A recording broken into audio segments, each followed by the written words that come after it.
Hello guys എല്ലാവർക്കും സുഖമാണോ? അപ്പം ഞാനിന്ന് വന്നിരിക്കുന്നത് ഒരു പ്രധാനപ്പെട്ട ഒരു ടോപ്പിക്ക് പറയാൻ വേണ്ടിയാണ്. ഈ ടോപ്പിക്ക് ഞാൻ കഴിഞ്ഞ 2 മാസങ്ങൾക്ക് മുമ്പേ ഞാൻ പ്ലാൻ ചെയ്തതാണ്. അപ്പം കുറച്ച് തിരക്കിലൊക്കെ ആയിപ്പോയി, മറ്റേ ട്രാവൽ വീഡിയോയുടെയും മറ്റ് വീഡിയോകളൊക്കെ തിരക്കായി പോയതുകൊണ്ടാണ് ഞാൻ ഈ ടോപ്പിക്ക് ചെയ്യാൻ വിട്ടുപോയത്. നമ്മൾ കഴിഞ്ഞ ഊട്ടി ടൂറൊക്കെ പോകുന്നതിന് മുമ്പേ തൊട്ടേ ഞാനിത് പ്ലാൻ ചെയ്തതാണ്. ഗൈസ്, മറ്റൊന്നുമല്ല, നമ്മുടെ ഈ റോഡ് നിയമങ്ങളും അങ്ങനെ കുറച്ച് കാര്യങ്ങളുമാണ്. അതറിയാത്ത ഒരുപാട് ആൾക്കാരുണ്ട് ഇപ്പോഴും നമ്മുടെ ഇടയിൽ. റോഡിലൂടെ എങ്ങനെ കാർ ഓടിക്കണം, വണ്ടി ഓടിക്കണം എന്നൊന്നും അറിയാത്ത ഒരുപാട് ആൾക്കാർ ഇപ്പോഴും ഉണ്ട്. അപ്പോൾ എനിക്ക് ഒരു 3-4 വട്ടം അനുഭവം എനിക്കുണ്ടായിട്ടുണ്ട്. കഴിഞ്ഞ മാസം എനിക്കുണ്ടൊരനുഭവം. ഞാനും എൻ്റെ അമ്മയുടെ ആങ്ങളെയും കൂടെ ഞങ്ങൾ ചെങ്ങന്നൂർ വരെ പോവുകയാണ്. അപ്പം പ്രധാനപ്പെട്ട ഒരു കാര്യത്തിനാണ് ഞങ്ങൾ പോകുന്നത്. അപ്പം ഞാൻ പോയപ്പോൾ ഞങ്ങളുടെ വെയിറ്റ് ഷെഡിൻ്റെ അവിടെ നിന്ന് ഞാൻ മെയിൻ റോഡിലോട്ട് ഇറങ്ങാൻ നിൽക്കുന്ന സമയത്ത് ഓപ്പോസിറ്റല്ല, നമ്മുടെ കോഴഞ്ചേരി ഭാഗത്തു നിന്ന് ഒരു കാർ ഇങ്ങോട്ട് വരും. കാറ് ഞങ്ങളുടെ റോഡിലോട്ട് കയറണം. അപ്പം ഞാൻ കൂടി കാർ എന്നെ ഇടയിൽ കയറാൻ നിൽക്കുന്നത് ഞാൻ ഓർത്ത്. കാറ് പുള്ളിയുടെ സൈഡ് ഫ്രീ ആയിട്ട് കിടക്കുകയാണ്. പുള്ളിയുടെ എൻ്റെ അപ്പുറ സൈഡ്, ഞാൻ എൻ്റെ സൈഡാണ് നിൽക്കുന്നത്. അപ്പം വണ്ടി ഒഴിഞ്ഞാലല്ലേ എനിക്ക് മെയിൻ റോഡിൽ കയറാൻ പറ്റൂ. അപ്പം ഞാനിപ്പോൾ ഇങ്ങനെ നിന്നപ്പോഴാണ് ആളെന്ത് ചെയ്യാതും റോഡിലോട്ട് കയറുന്നില്ല. അപ്പം ബാക്കി വണ്ടികൾക്കെല്ലാം ബ്ലോക്കായി, അവരെല്ലാം ബാക്കി നിൽക്കുകയാണ്. നോക്കുമ്പോൾ പുള്ളി എന്നെ ഒന്ന് കൽപ്പിച്ച് നോക്കിയിട്ട് എന്താണ്ടൊക്കെ പറഞ്ഞിട്ട് പോയി.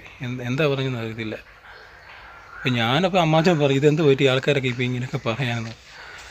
അപ്പോൾ അങ്ങനെ പോലും ആൾക്കാർക്ക് അറിയത്തില്ല എങ്ങനെ ഏത് പോക്കർ റോഡ് എങ്ങനെ കയറണം എടുക്കണമെന്നൊന്നും. മെയിൻ റോഡിൽ നിന്ന് എങ്ങനെ റോഡിലോട്ട് കയറണം, ഈ സൈഡിൽ കൂടെ കയറണം, പുള്ളിയുടെ സൈഡ് ഏതാണ് ഒന്നും അറിയാൻ പറ്റാത്തൊരു അവസ്ഥയാണ്.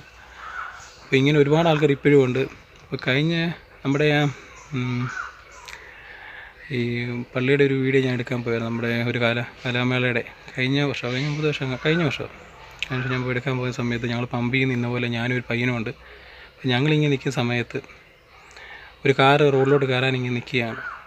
അപ്പോൾ ഞങ്ങളും എൻ്റെ ബൈക്കിൽ ഇങ്ങനെ നിൽക്കുകയാണ്. ഞങ്ങൾ റോഡിലോട്ട് കയറണ്ടേ. അപ്പോൾ ഞങ്ങൾ അങ്ങനെ നിന്ന സമയത്ത് ഈ കാർ റോഡിലോട്ട് കയറി അതേ സ്പീഡിൽ തന്നെ കാർ ബാക്കിലോട്ട് ഞങ്ങളെ ചെറുതായിട്ട് മുട്ടി.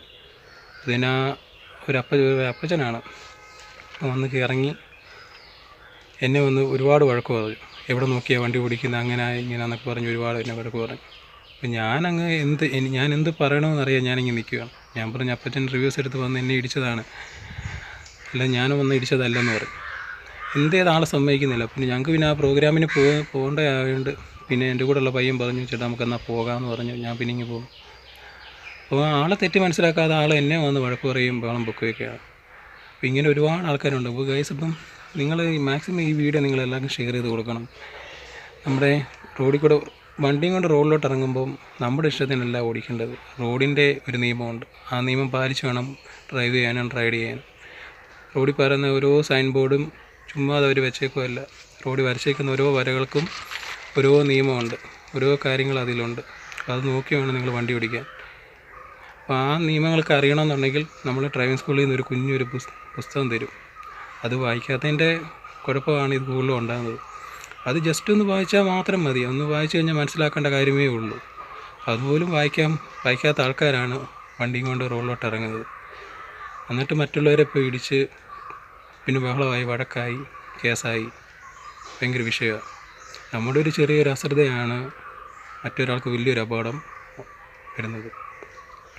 അപ്പോൾ ഗൈസും ഈ ഞാൻ പറഞ്ഞ കാര്യം ആരെയും വ്യക്തിപരമായിട്ടും ഒന്നും ഉപദ്രവിക്കാനോ ഒന്നും ഒരു രീതിയിലുള്ള ഇതും കൊണ്ടൊന്നുമല്ല. ജസ്റ്റ് ഒന്ന് മനസ്സിലാക്കി വണ്ടിയും കൊണ്ട് നമ്മൾ ഇറങ്ങുമ്പോൾ നമ്മൾ എന്തൊക്കെയാണ് അറിയേണ്ടത്, എടുക്കേണ്ടത്, ചെയ്യേണ്ടത് എല്ലാം ഒന്നും മനസ്സിലാക്കിയിരുന്ന കാര്യമേ ഉള്ളൂ. അപ്പം ഗൈസ്, അപ്പം മാക്സിമം നിങ്ങൾ ഈ വീഡിയോ എല്ലാവർക്കും ഷെയർ ചെയ്ത് കൊടുക്കുക. വളരെ സൂക്ഷിച്ച് റൈഡ് ചെയ്യുക, ഡ്രൈവ് ചെയ്യുക. ഈ വിഷയം ഞാൻ പറയാൻ ഒരുപാട് വട്ടം ഞാൻ ഈ വീഡിയോ ചെയ്യണമെന്ന് ഇങ്ങനെ ഇരിക്കുമായിരുന്നു. അപ്പോൾ മറ്റു വീഡിയോയുടെ തിരക്കായതുകൊണ്ട് എനിക്ക് ഈ വീഡിയോ ചെയ്യാൻ വിട്ടുപോയതാണ്. അപ്പോൾ ഗൈസ്, അപ്പോൾ എല്ലാവർക്കും ഇത് ഷെയർ ചെയ്ത് കൊടുക്കുക. മാക്സിമം എൻ്റെ ഈ വീഡിയോ കാണുന്ന എല്ലാവരും ഒന്ന് ഷെയർ ചെയ്ത് കൊടുക്കണം. ഒരു ജീവൻ എന്ന് പറയുന്നത് ഭയങ്കര വിലയല്ലേ. നിങ്ങൾ ഓർക്കണം, നമ്മുടെ ചെറിയൊരു അശ്രദ്ധയിലാണ് മറ്റൊരാളുടെ ജീവൻ പോകുന്നത്. അപ്പം വളരെ സൂക്ഷിച്ച് വേണം ഡ്രൈവ് ചെയ്യാനും റൈഡ് ചെയ്യാനും. റോഡിൽ ഇറങ്ങുമ്പോൾ റോഡ് നിയമം മസ്റ്റായിട്ട് നിങ്ങൾ പാലിക്കണം. ഇപ്പോൾ സീബ്ര ലൈനിൽ പോലും നിർത്താത്ത ആൾക്കാരുണ്ട്. ആ വര എന്താണെന്ന് പോലും അറിയാത്ത ആൾക്കാരുണ്ട്. അപ്പം ഗൈസ്, അപ്പം ഈ വീഡിയോ ഇഷ്ടപ്പെട്ടെങ്കിൽ ലൈക്ക് ചെയ്യണം, ഷെയർ ചെയ്യണം, സബ്സ്ക്രൈബ് ചെയ്യണം. മറ്റുള്ളവർക്ക് എത്രയും പെട്ടെന്ന് ഈ വീഡിയോ ഷെയർ ചെയ്ത് കൊടുക്കണം. അറിയാത്ത ഒരുപാട് ആൾക്കാരുണ്ട് ഗൈസ്, ഇപ്പോഴും ഉണ്ട്. കൂടുതൽ ഈ പ്രായമുള്ളവരാണ് നമുക്ക് റോഡിലിറങ്ങുമ്പോൾ വളരെ ബുദ്ധിമുട്ട്. അവർ അറിയില്ല, അവർക്കറിയത്തില്ല. ചുമ്മാ വണ്ടി ഓടിച്ച് റോഡിൽ കൂടെ പോകണമെന്ന് മാത്രമേ ചിന്തയേ ഉള്ളൂ. എങ്ങനെ ഓടിക്കണം എടുക്കണമെന്നൊന്നും അവർക്കറിയില്ല. അപ്പോൾ എനിക്ക് കൂടുതലും ഉണ്ടായിട്ടുള്ളത് ഈ പ്രായമുള്ള ആൾക്കാരിൽ നിന്നാണ്. അവർക്കറിയത്തില്ല എങ്ങനെ വണ്ടി യൂ ടേൺ എടുക്കണമെന്നും എങ്ങനെ എടുക്കണമെന്നും. ഞാനൊരിടം പോകുമ്പം ഇടത്തോട്ട് ഇൻഡിക്കേറ്റർ ഇട്ടിട്ട് വലത്തോട്ട് തിരിക്കുന്ന ആൾക്കാർ. നമ്മളപ്പോൾ മനസ്സിലായിക്കോണം ഇവരെങ്ങോട്ടാണ് തിരിക്കുന്നതെന്ന്. അങ്ങനത്തെ സാഹചര്യങ്ങളുമാണ് ഇപ്പോൾ നടന്നുകൊണ്ടിരിക്കുന്നത്. അപ്പം ഗൈസ്, ഇപ്പോൾ നിങ്ങൾ റോഡിൽ കൂടെ പോകുമ്പോഴും നടന്നു പോകുന്നൊരു പ്രത്യേകം നിങ്ങൾ ശ്രദ്ധിക്കണം കേട്ടോ. എപ്പോഴും നിങ്ങൾ റോഡിലായിരിക്കണം നിങ്ങളുടെ ശ്രദ്ധ ഫുള്ളും. ആൾക്കാരെങ്ങനെയാണ് വണ്ടി ഓടിച്ച് വരുന്നതെന്ന് ഒരു ഇതുമില്ല ഗൈസ്. അപ്പം നിങ്ങൾ സൂക്ഷിക്കണം.